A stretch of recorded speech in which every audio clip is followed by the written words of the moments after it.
Question 391. Describe your approach to curriculum development for a diverse student population.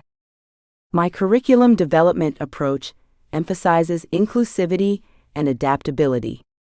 Understanding the diverse backgrounds of students, I employ Universal Design for Learning (UDL) principles, allowing multiple means of engagement, representation, and action.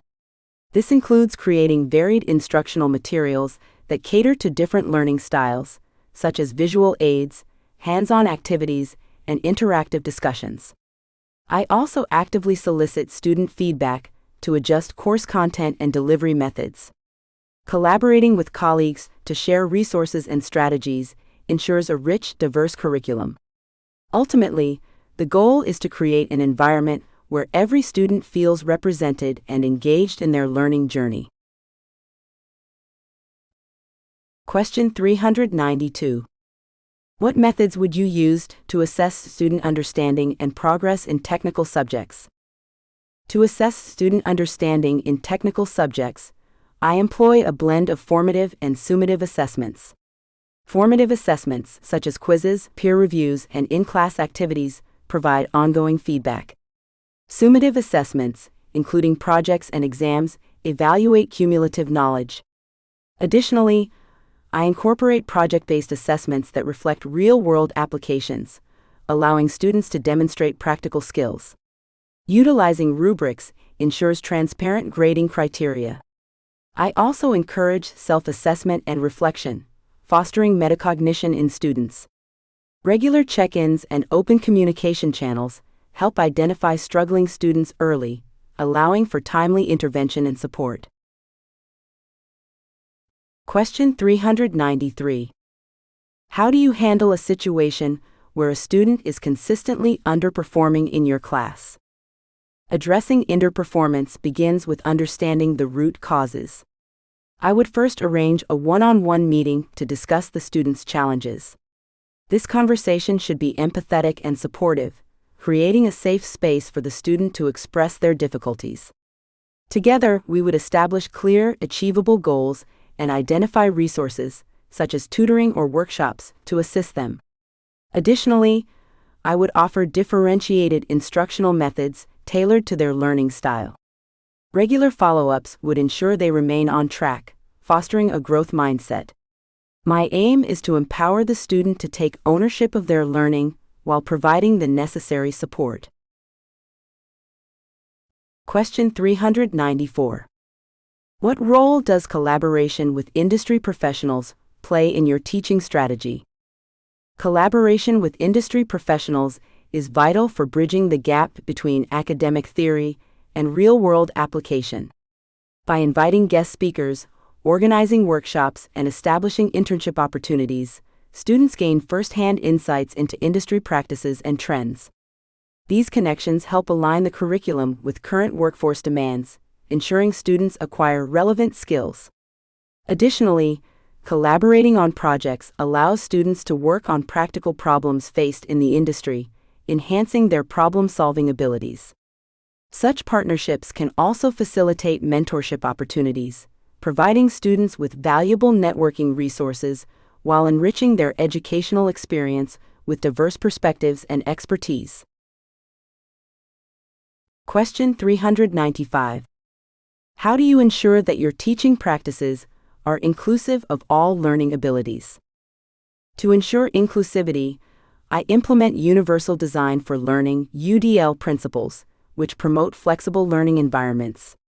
This involves offering multiple means of engagement, such as interactive lectures, group discussions, and hands-on activities that cater to diverse learning preferences. Additionally, I provide various assessment methods, including written assignments, presentations, and practical projects, allowing students to demonstrate their understanding in different ways. I also advocate for creating a supportive classroom culture where students feel comfortable asking for help and sharing their challenges. Regularly soliciting student feedback helps me continuously adapt my teaching methods to meet the needs of all learners. Question 396. Can you explain the significance of continuous integration and continuous deployment, CCD in technical education? CCD plays a critical role in technical education by instilling best practices in software development. Educators can introduce students to CCD pipelines, showcasing how automated testing and deployment streamline workflows. This not only enhances code quality, but also fosters collaboration among developers. By integrating CCD into the curriculum, students learn to write code that is reliable and maintainable. Practical exercises that involve setting up a CCD pipeline using tools like Jenkins, GitHub Actions, or GitLab C allow students to experience real-world development cycles. Ultimately, understanding CCD prepares students for industry standards and enhances their employability in software development roles. Question 397. How would you approach teaching a subject that you are not an expert in? Teaching a subject outside my expertise requires a commitment to learning alongside my students. I would start by thoroughly researching the topic, utilizing reputable resources, and engaging with subject matter experts. Transparency is key. I would openly communicate my learning journey with students, fostering an environment of collaboration. Incorporating diverse teaching methods, such as project-based learning and peer-led discussions, encourages student input and exploration.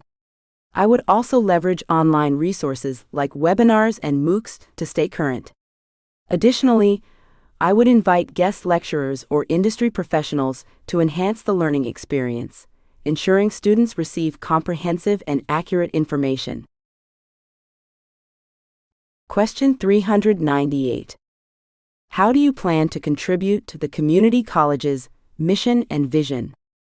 Contributing to the community college's mission involves aligning my teaching practices with the institution's goals of accessibility, student success, and community engagement.